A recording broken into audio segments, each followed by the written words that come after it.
Invito a abrir vuestras Biblias, la palabra del Señor, por la primera carta del apóstol Pablo a los Corintios. Primera de Corintios, capítulo 15, versículo 58.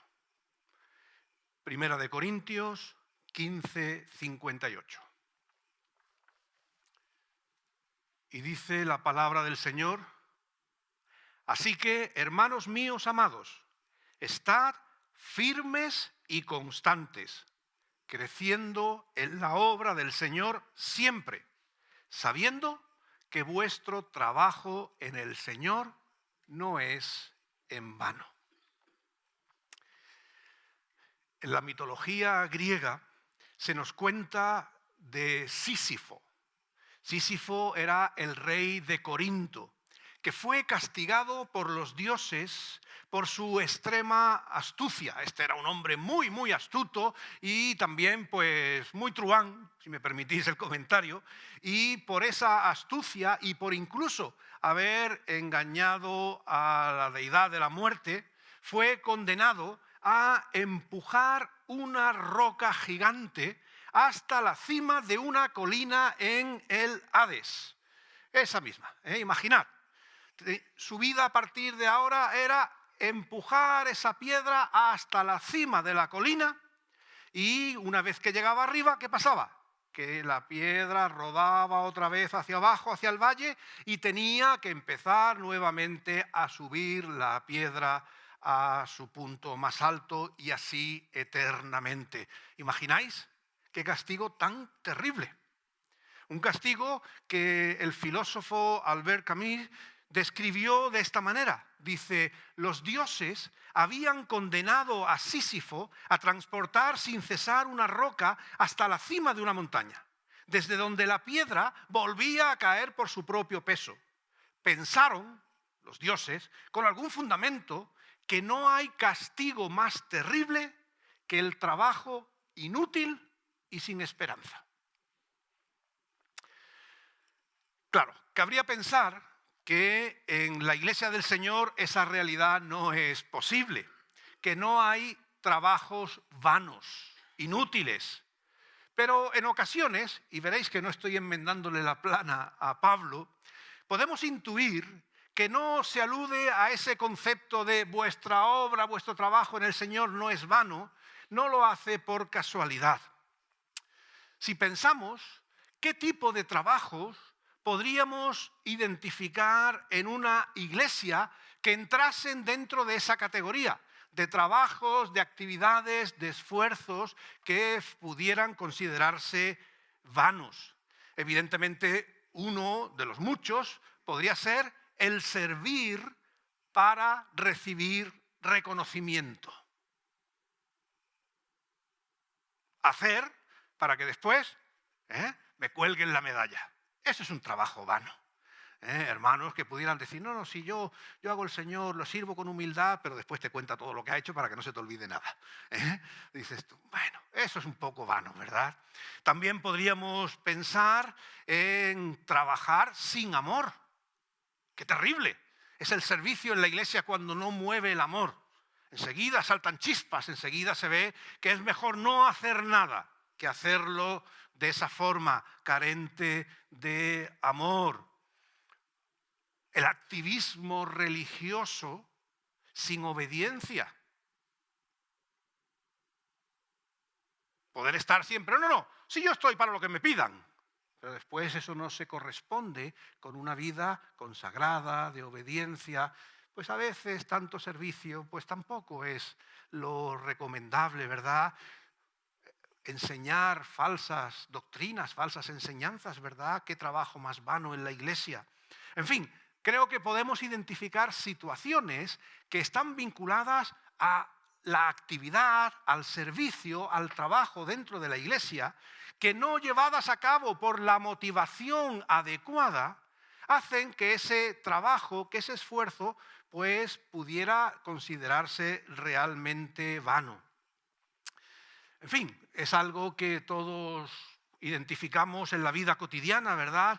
Hay trabajos que pueden parecer importantes, pero que terminan siendo como llenar un cubo con agujeros ¿verdad?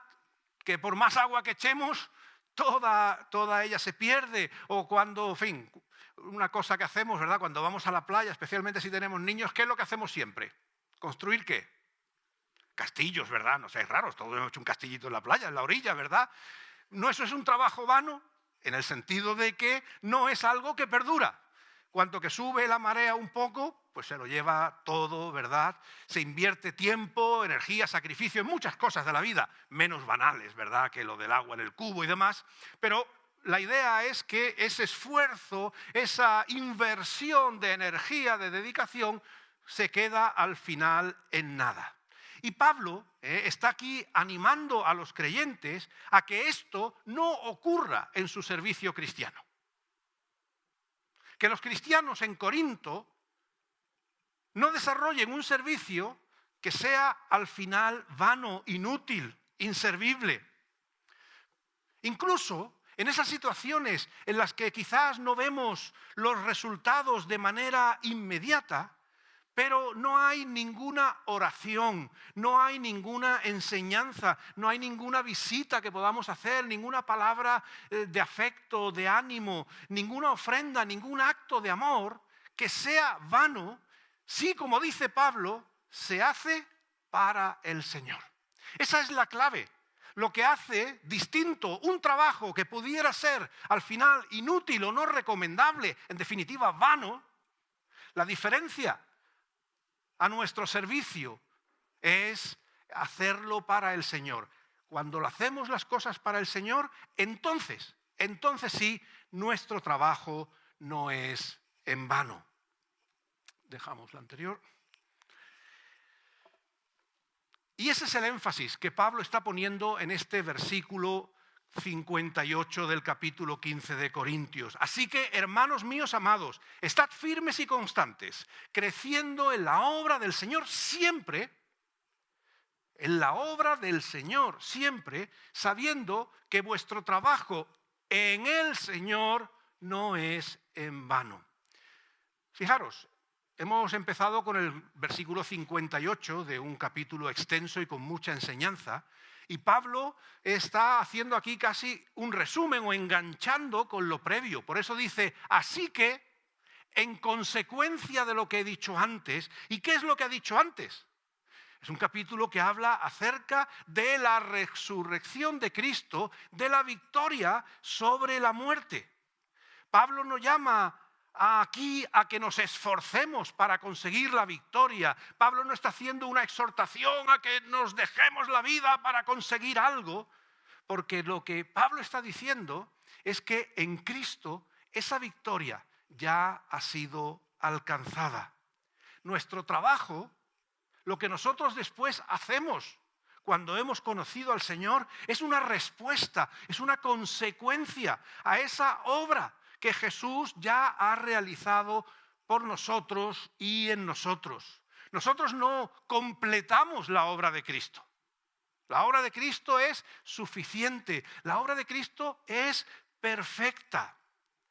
Seguro que a veces habéis escuchado, ¿verdad? Porque lo hemos mencionado y en los estudios bíblicos y demás, los judaizantes. Ese grupo dentro de la iglesia que era realmente como una piedra en el zapato para Pablo, era un dolor para él. Y estos judaizantes, miembros de la iglesia, lo que decían es que había que completar la obra de Cristo con la observancia de las prácticas de la ley. Ciertos ritos, ciertas costumbres como la circuncisión, ciertas normas dietarias, en definitiva, es como si la obra de Cristo no hubiera sido bastante en la cruz y hubiera todavía que echarle nosotros ese último empujón, esa última ayuda. Y Pablo lo que está diciendo es que eso es absolutamente fuera de lugar. La obra de Cristo es total y absoluta para nosotros. Por tanto, si ese es el punto de partida, si nosotros asumimos que lo que Cristo ha hecho es el fundamento, que lo que Cristo ha hecho es suficiente, que no hace falta nada más, ¿qué respuesta? Que es lo que sí se espera de nosotros, ¿qué respuesta damos a esto? Pablo dice que debemos permanecer firmes y constantes. Yo no sé vosotros, pero ser firme y constante a mí me parece muy difícil. Especialmente cuando llegan los días malos, los días difíciles, cuando llegan los tiempos de prueba, cuando la vida, a veces sin avisar, nos golpea en el costado, ¿verdad? Y nos hace daño. ¿Cuánto cuesta en esos momentos perseverar en la fe, en la obediencia al Señor? Y es que cuando estamos hablando de ser firmes y constantes, cuando estamos hablando de ser perseverantes, no estamos hablando de una virtud nuestra, sino que estamos hablando de el resultado del fruto de la gracia de Dios en nosotros. Porque cuando estamos fundamentados en esa roca que es Cristo, cuando la casa de nuestra vida se construye sobre ese fundamento sólido, es entonces cuando somos capaces de mantenernos firmes en medio de las tormentas de la vida. Creo que todos podemos identificar esto. Si miramos atrás, en esas situaciones en las que la vida nos ha zarandeado, en las que la vida nos ha maltratado, ¿qué es lo que nos ha sostenido? ¿Ha sido nuestra fuerza? ¿Nos ha llegado nuestra propia fuerza? ¿Ha sido suficiente, bastante para aguantar? Estoy seguro de que no. Unos aguantáis más, otros aguantamos menos, pero al final nuestras fuerzas llegan hasta donde llegan. Hemos salido adelante, hemos soportado las pruebas, los momentos difíciles y aquí estamos, por la gracia de Dios en nosotros. Eso es lo que Pablo está animando y exhortando a los corintios. No les está diciendo, venga, buscad vuestras fuerzas, vuestras capacidades y aguantáis todo. No, es en el Señor donde nosotros encontramos el sustento, donde podemos estar firmes, donde nos mantenemos constantes. Debemos ir una y otra vez al Señor. Cada acto de fidelidad, como hemos cantado, cada acto de firmeza, de constancia, es una muestra de que Cristo está obrando en nosotros por medio de su Espíritu. No solamente nos dice el texto que estamos meditando que debemos estar firmes y constantes, sino que además debemos crecer en la obra del Señor siempre. Crecer es fruto de una vida transformada. El crecer como cristianos no es algo que nosotros podemos provocar, que nosotros podemos estimular sin más, sino que es fruto de la obra de Dios en nosotros, de estar enraizados en el Señor, que Él sea ese suelo fértil, que sea ese agua de vida que hace que nuestras vidas crezcan y aumenten. La palabra del Señor exhorta a eso, debemos crecer. Hay ocasiones, lo hace Pablo, se lo encontramos en Hebreos, ¿verdad?, que se critica, se censura. Dice, todavía estáis tomando el alimento infantil, todavía estáis con el biberón, cuando ya teníais que estar tomando alimento sólido. Crecer es lo que se espera de nosotros. Un cristiano no se puede estancar. Un cristiano no puede mirar atrás a su vida y decir, estoy donde estaba hace X años. No podemos estar todavía en el punto de partida. Nuestras vidas tienen que crecer, tienen que madurar, tienen que desarrollarse, porque eso es el resultado de la obra de Dios en nosotros. Ese es nuestro llamamiento. Debemos crecer en la obra del Señor, en el servicio, en el compromiso, en la madurez, en la comunión los unos con los otros. Todo esto, acabamos de escuchar, es obra de la gracia de Dios en nuestras vidas. Toda capacidad de la que nosotros podamos hacer gala, todo servicio que nosotros podemos prestar, lo reconocemos como acción de Dios en nuestras vidas. Pero eso no quiere decir que nosotros seamos un cero a la izquierda, ¿verdad? Que nuestra participación, que nuestra voluntad no esté presente en toda esa obra de gracia. La obra, como leemos, es del Señor. Ahí está nuestro llamamiento.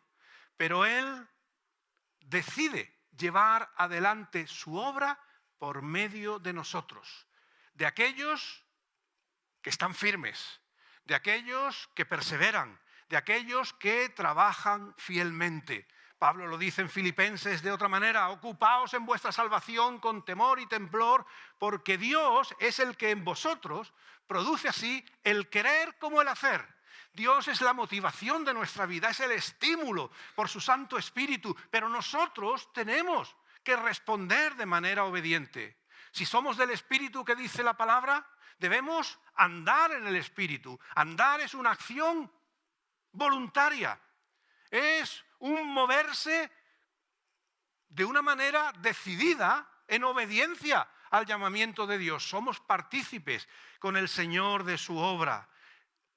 La gracia de Dios, su obra en nosotros, no anula nuestra responsabilidad, sino que la hace posible.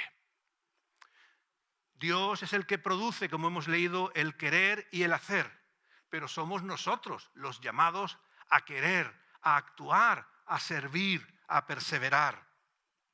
Cada acto de obediencia, cada acto de servicio, cada esfuerzo por permanecer fieles constituye de parte nuestra una respuesta concreta a la obra que Dios está haciendo en nosotros.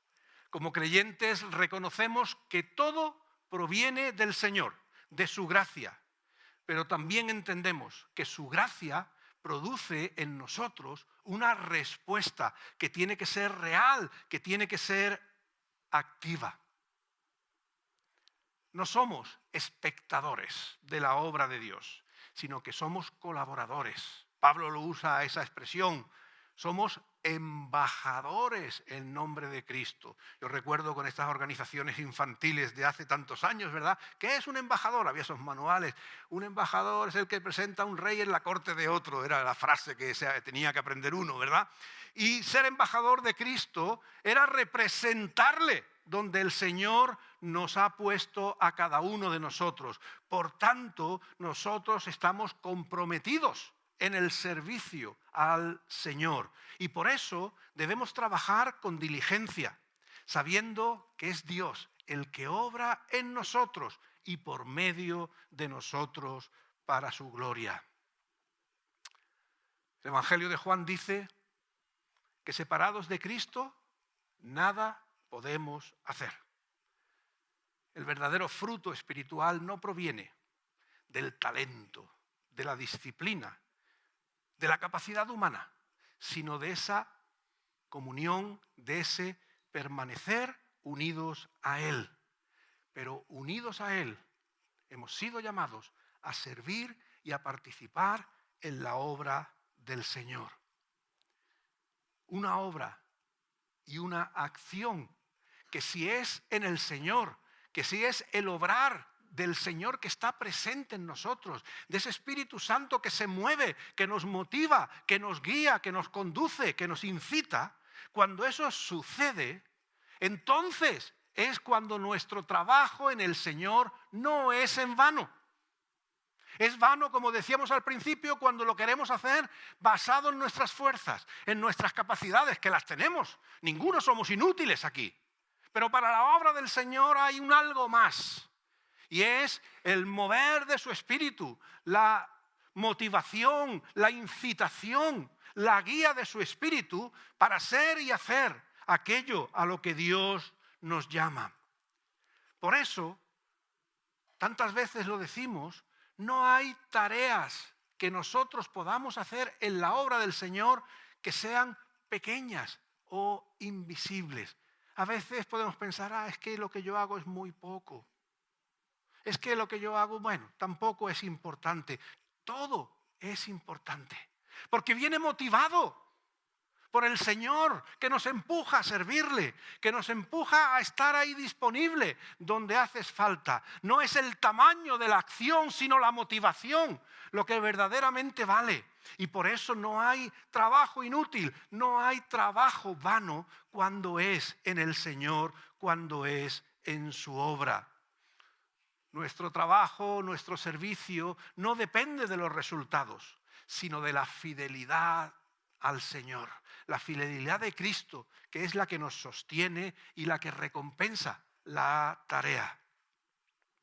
Por eso, cuando nosotros, motivados por la realidad de Cristo en nosotros, después de haber servido bien al Señor, creo que todos podemos reconocer con el apóstol Pablo esas palabras suyas en este capítulo 15. Por la gracia de Dios soy lo que soy. No por lo listo, no por lo esforzado, por la gracia de Dios soy lo que soy. Dice Pablo, he trabajado más que muchos. Pero después dice, cuidado Pablo, no exageremos. Dice, bueno, he trabajado mucho, dice, pero no yo, sino la gracia de Dios conmigo. Cada uno de nosotros trabajamos, perseveramos y servimos, seguro que con todas nuestras fuerzas, pero siempre sabiendo que detrás de cada esfuerzo, que detrás de cada avance, detrás de cada fruto, está la obra poderosa de Cristo.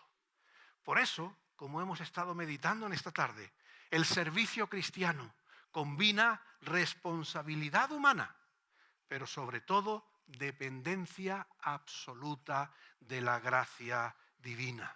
Nuestro esfuerzo, el que ponemos en servir, es sin duda real, pero su origen es la gracia de Dios.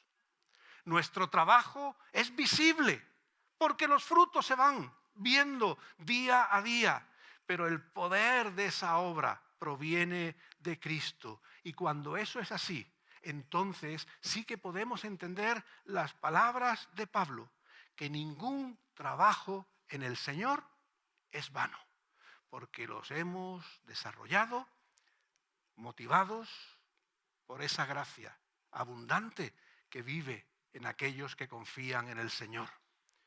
Y si me permitís, para cerrar, pues es lo que hemos escuchado, ¿verdad?, de nuestros hermanos Dixon. La gracia del Señor, el gozo del Señor, la presencia del Señor, es lo que ha dado sentido a una vida de ministerio y de servicio. Y eso estoy seguro de que es también nuestra lectura de nuestras vidas. Es la gracia del Señor. Cuando miramos atrás y cada uno pues reconoce lo que hemos hecho en el Señor, no podemos más que darle a Él la gloria, porque Él ha sido, por la resurrección de Cristo, el que nos ha dado una nueva vida. Ha sido Él el que nos ha dado un llamamiento y un propósito. Ha sido el Señor el que nos ha capacitado y nos ha mostrado el camino a seguir. Y nosotros, en obediencia, le hemos servido. Y al final, qué bonito que podamos cada uno de nosotros decir que nuestra obra en el Señor nunca, nunca es en vano. Pues que así sea en cada uno de nosotros y toda la gloria a nuestro Señor.